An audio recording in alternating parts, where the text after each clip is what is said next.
인생을 살다 보면 계획하고 또 준비한 것들, 결단한 것들을 이룰 때 이 성취감이라는 것을 이렇게 경험하게 됩니다. 성취감이라는 것은 어떤 일들을 성공할 때 느끼는 어떤 기쁨, 또 감사, 또 즐거운 어떤 그런 감정을 이제 말하는 것이죠.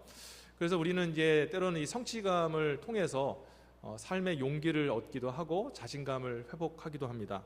제가 군 생활을 할 때 그 남들보다 좀 일찍 분대장이라는 것을 그 직책을 받게 됐습니다. 이 분대장이 뭐냐면 군대에서 가장 작은 단위가 분대라고 하는데요.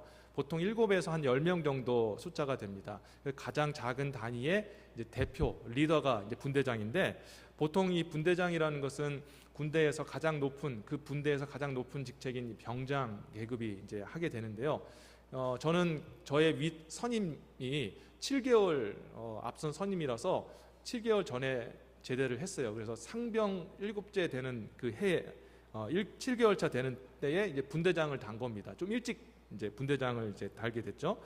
근데 이제 막내 분대장이 된 거예요. 저도 이제 계급이 낮고, 그리고 제 밑에 있는 친구들도 다 계급이 낮아서 그때 부대에서 저희 분대를 향해서 이 병아리 분대라고 이렇게 별명을 지어줬습니다. 그래서 저는 병아리 분대장이었고요. 근데 왜 그런 별명이 지어졌냐면, 이제 훈련을 받아야 되는데 이제 계급이 다 낮다 보니까 잘 해낼 수 있을까? 그래서 제가 포병 출신인데 이제 포병을 이제 지휘하시는 포대장님과 또 간부님들과 또 많은 선임병들이 저기 원전 상병이 하는 분대가 잘할 수 있을까? 저 병아리 분대가 잘할 수 있을까? 걱정을 많이 한 겁니다. 그런데 또 하나님께서 그 당시에 제게 은혜를 주셔서 그 작전 훈련을 나갔는데 아주 훌륭하게 이 작전을 잘 맞춰서 우리 부대가 이렇게 전투 훈련에서 이기는 그런 전과를 얻게 되었습니다. 그때 포대장님도 그리고 또 간부들과 선임병들이 깜짝 놀라면서 야, 정말 잘했다 하면서 칭찬을 해주는 그런 일이 있었습니다. 그때 제가 그런 짧은 그런 성공의 경험을 통해서 자신감을 많이 얻었어요. 그래서 지금도 이제 목회를 하면서 때로는 어려운 일들을 겪고 또 도전을 받을 때마다 그때 생각을 해요. 나 예전에 정말 20대 초반 아닙니까? 그 초반 때 병아리 분대장으로서 밑에 있는 정말 뿅아리 같은 친구들 데리고 성공한 적이 있지 않느냐, 그런 마음이 들어서 용기를 얻기도 하고, 특별히 우리 주님이 저와 함께 하시지 않습니까? 여러분들에게도 함께 하시는 주님이 힘주시면 못할 길이 무엇이 있겠는가 하면서 그런 성공한 그런 기억을 가지고 또 용기를 얻고 또 힘을 얻으면서 그렇게 살아가고 있습니다. 이렇게 우리가 작지만 우리가 계획하고 준비한 것들이 성공하면은 이렇게 성취감을 느끼게 되고, 성취감을 통해서 또 내일의 그 힘과 용기, 그리고 삶의 그런 어떤 열정들을 다시 한번 우리가 충전받을 수 있는데요. 그런데 한 가지 문제가 있어요. 문제가 뭐냐면, 우리가 이렇게 성취감이라는 건 참 좋은 건데, 참 우리에게 힘을 주는 건데, 인생을 살다 보면은 성취한다는 것, 다시 말해 성공하는 것보다 실패할 때가 참 많이 있더라는 것입니다. 여러분들이 열심히 노력하시잖아요, 그렇죠? 열심히 노력하는데 이상하게 성공보다 실패가 우리 인생에 더 많이 있는 것 같습니다. 뭐 여러 가지 이유가 있겠습니다. 첫 번째는 어떤 분들은 자신이 할 수 있는 그런 능력 그 이상의 것들을 목표 세우고 또 계획해서 실패하는 경우도 있을 것이고, 또 어떤 분들은 목표도 선명하고 또 계획도 분명하게 세웠는데 상황과 여건이 받쳐주지 못해서 실패하는 경우도 있고요. 또 어떤 분들은 그렇게 비전도 있고 목표도 있는데 몸이 힘들고 또 때로는 마음이 지쳐서 아예 시도도 못하고 그렇게 끝나게 버리는 그런 경우도 있을 것 같습니다. 하지만 분명한 것은 우리가 살면서 이런저런 이유로 성공하기보다는 실패할 때가 참 많이 있다는 것이죠. 그런데 이런 우리 인생의 그런 안타까운 부분이 우리 삶에만 있는 것이 아니라 우리의 영적인 여정, 신앙생활에도 그런 안타까운 일들이 일어나고 있지 않습니까?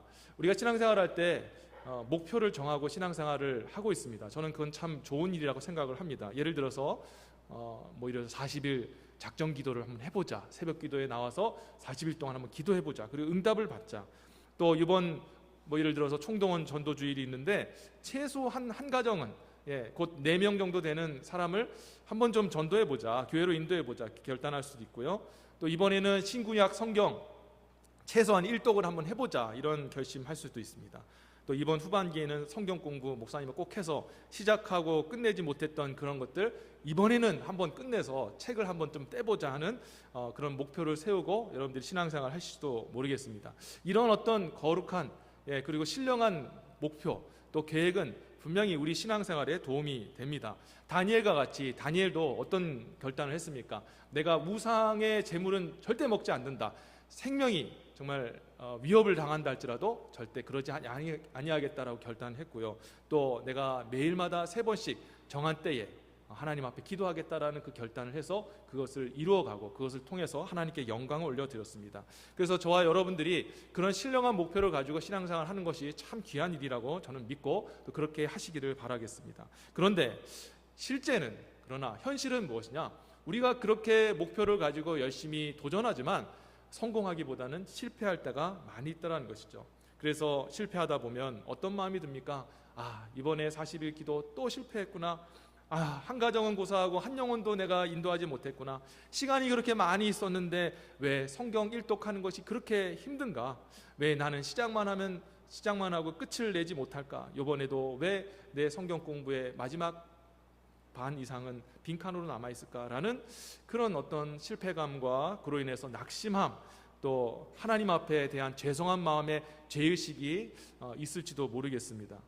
근데 이러한 어떤 낙심 또 죄의식, 이런 것들이 우리 신앙생활에 도움이 되면 참 좋겠는데, 그런데 그렇지 아니하고 오히려 신앙에 대해서 회의감을 갖게 되고 신앙의 여정을 걸어갈 때 내가 이렇게 실패하고 넘어지는데 이렇게 계속하는 것이 맞는가 하면서 오히려 영적인 여정을 걸어가는 일에 있어서 주저하게 되어지고 그 자리에서 멈추게 만드는 그런 안 좋은 결과로 이렇게 나올 수도 있다는 것입니다. 여러분의 마음은 어떻습니까? 여러분 마음속에 혹시 그런 마음을 가지고 불편하게 그렇게 죄송한 마음으로 자기 자신의 혹시 낙심하고 실망하면서 신앙생활을 하고 있지는 않는지요? 그런데 여러분, 대부분이, 저도 그럴 때가 많이 있지만 우리가 이런 마음을 갖는 것이 대부분이라서 신앙생활은 이게 십자가구나, 십자가이기 때문에 이렇게 참 힘들고 어려운 마음, 예수님의 십자가를 생각하며 내가 괴로워하고 힘든 것, 이것이 맞는 거구나라고 생각할지 모르겠지만, 그러나 성경에서 하나님이 말씀하기를 그런 마음을 가지고 사는 것은 하나님이 기뻐하시는 신앙생활이 아니다라고 말씀하고 계십니다.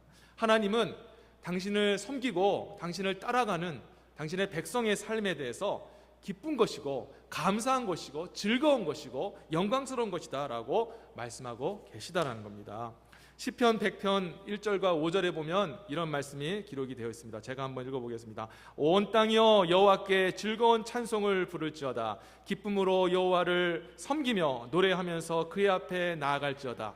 여호와가 우리 하나님이신 줄 너희는 알지어다. 그는 우리를 지으시니요 우리는 그의 것이니 그의 백성이요 그의 기르시는 양이로다. 감사함으로 그의 문에 들어가며 찬송함으로 그의 궁정에 들어가서 그에게 감사하며 그의 이름을 송축할지어다. 여호와는 선하시니 그의 인자하심이 영원하고 그의 성실하심이 대대에 이르리로다. 아멘. 분명히 시편 기자를 통해서 하나님이 말씀하신 거예요.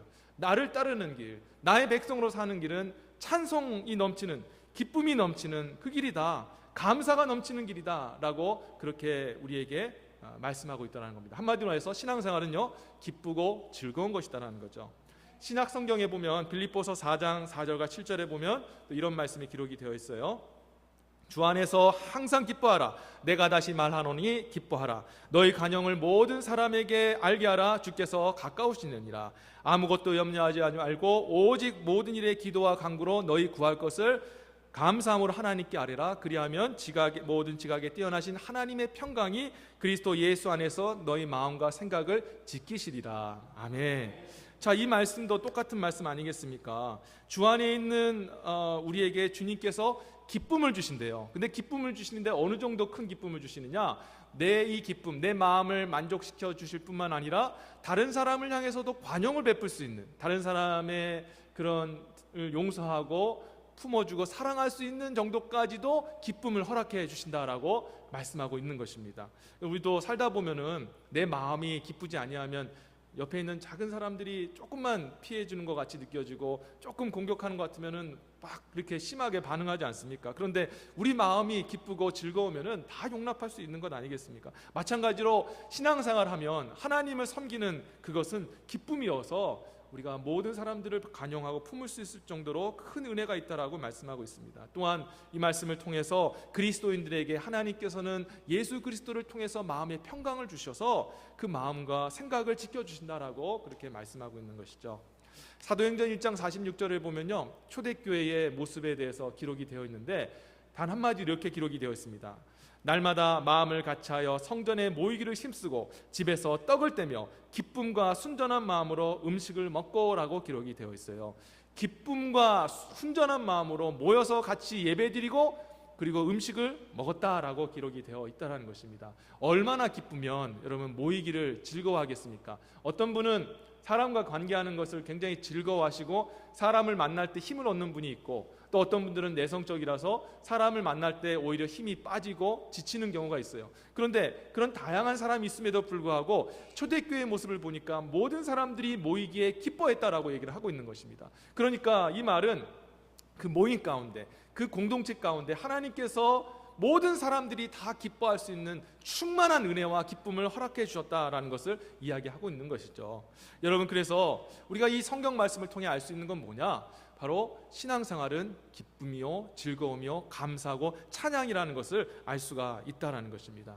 그런데 왜 현실은 우리는 기뻐하지 못하고 낙심하고 또 때로는 또 하나님에 대해서 죄송한 마음과 죄책감을 가지고 살아가느냐라는 것이죠.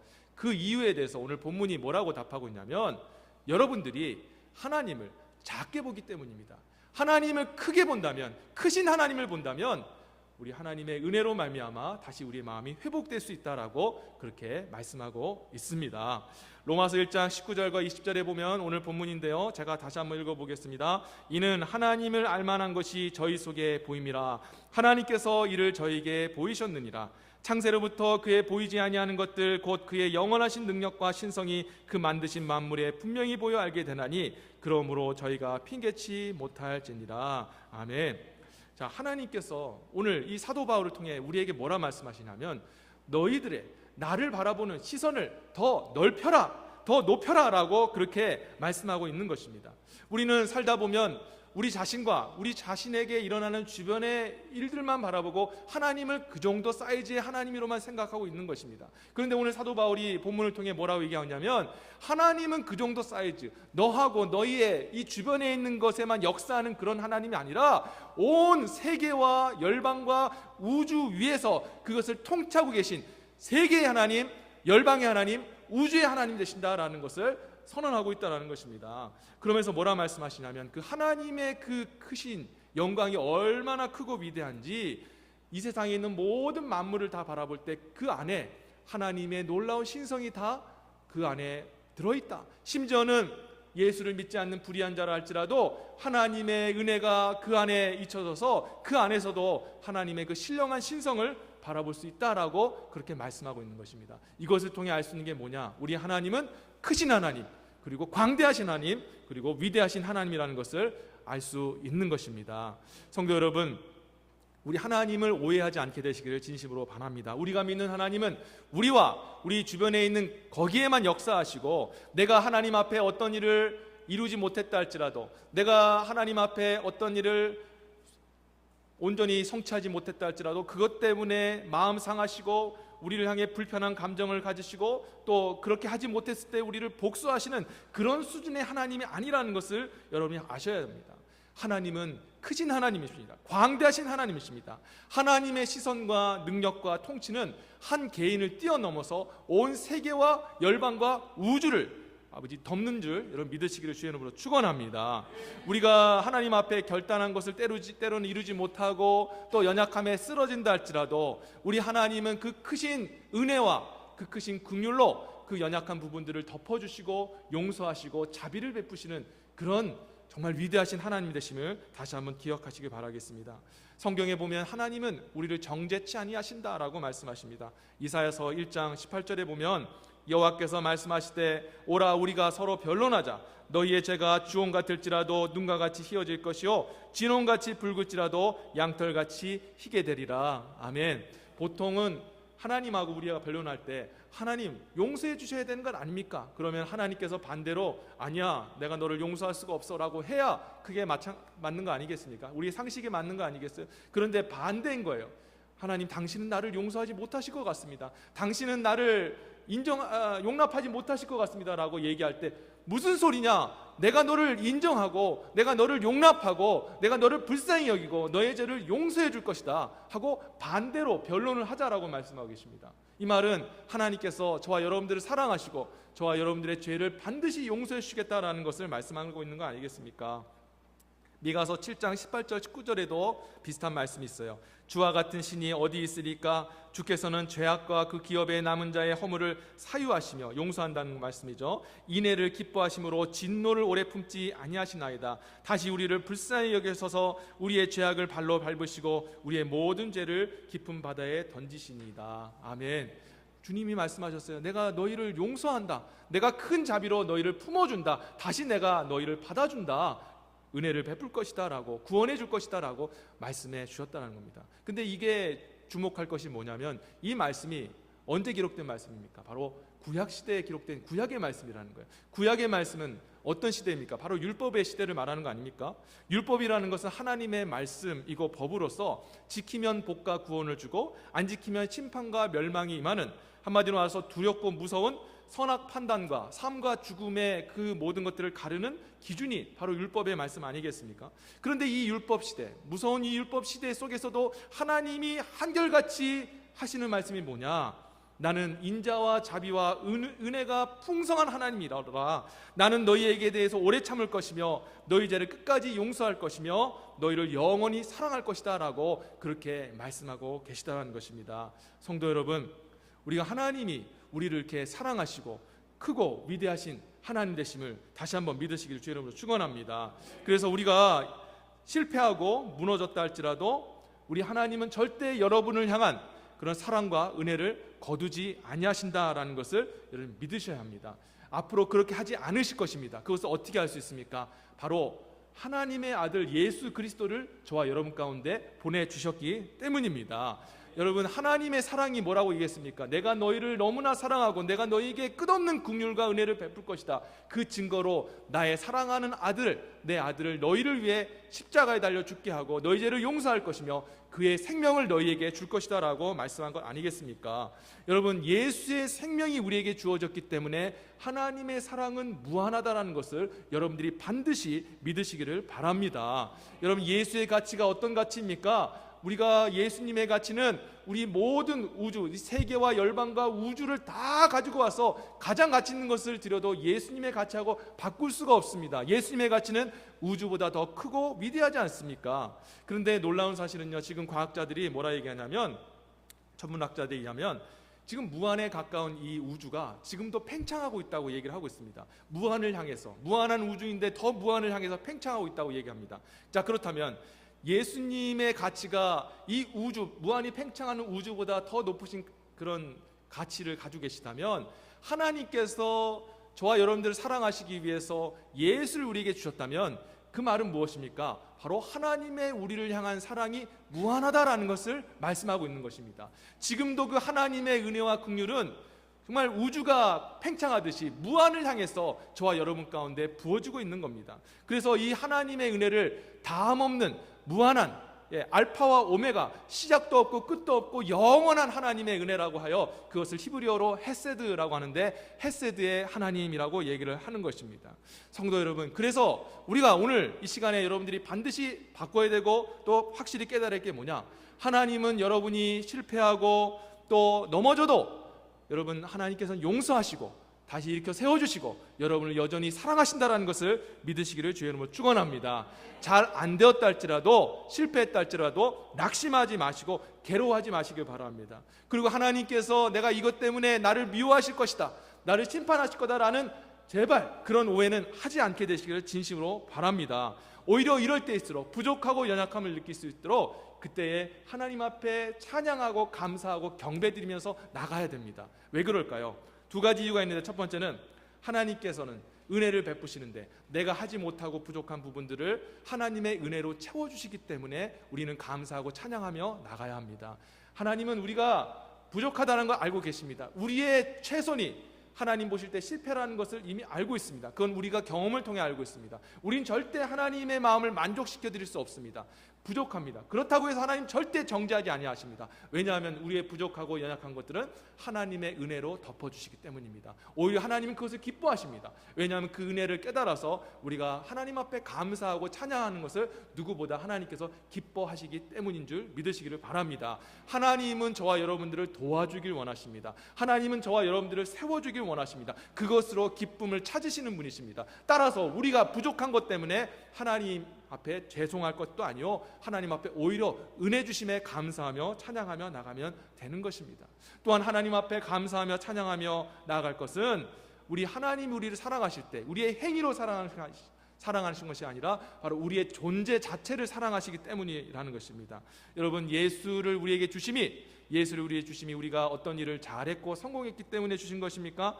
목표한 일을 우리가 성공했고 40일 특별 기도를 성공했기 때문에 예수를 주셨나요? 아니잖아요. 그런 것과 상관없이 주님은 만세전부터 저와 여러분들은 아시고 사랑하시고 구별하시고 너는 내 백성이라 라고 선택하여 먼저 사랑해 주셨습니다. 우리 존재 자체를 인정해 주시고 사랑해 주셨기 때문에 우리 하나님이 되시고 예수님을 우리에게 선물을 주신 것입니다. 여러분, 이러한 시선을 가지시고 우리 자신을 바라보시는 저와 여러분 되시길 바랍니다. 하나님을 바라볼 때 자꾸 우리의 편협한 내 어떤 시선에서 바라보면서 그렇게 바라보면 하나님의 사랑의 크기가 내 시선밖에 되지 않는 것입니다. 우리 하나님은 무한하신 하나님, 넓고 크신 그런 영광의 하나님, 여러분, 그 하나님을 우리가 믿고 나아가는 것, 그럴 때에 우리가 영적으로 회복이 될 수가 있는 것입니다.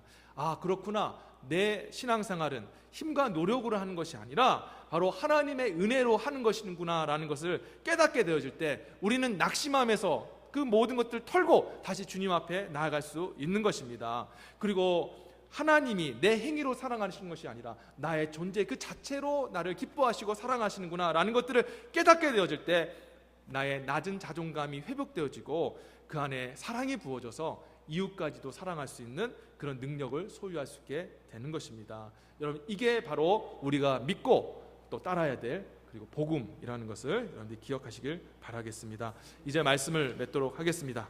우리 하나님은 작은 하나님 절대 아니십니다. 우리의 시선에만 머무르시는 그런 하나님이 아니십니다. 하나님은 우주보다 더 넓으신, 크고 광대하신 위대하신 하나님이십니다. 우리가 하나님 작게 보면 우리의 하나님의 우리를 향한 은혜도 사랑도 작아질 수밖에 없습니다. 그러다 보면 결국 하나님은 우리를 판단하시고 정죄하고 심판하시는 무서운 하나님이 되시는 것입니다. 하나님은 그런 하나님이 아니라 말씀하십니다. 하나님은 은혜와 자비와 긍휼이 무한하신 헤세드의 하나님이십니다. 오늘 그 하나님, 정말 우리를 사랑하시고 정말 자신의 그 아들을 주기까지 사랑하신 그 하나님 앞에 감사드리면서 우리가 그 은혜 앞에 늘 찬양하고 기쁨으로 하나님을 섬기며 나가는 그런 복된 우리 성도님들, 복음으로 기뻐하고 자유를 누리시는 저와 여러분 되시기를 주 예수의 이름으로 축원합니다. 아멘. 우리 같이 기도하겠습니다.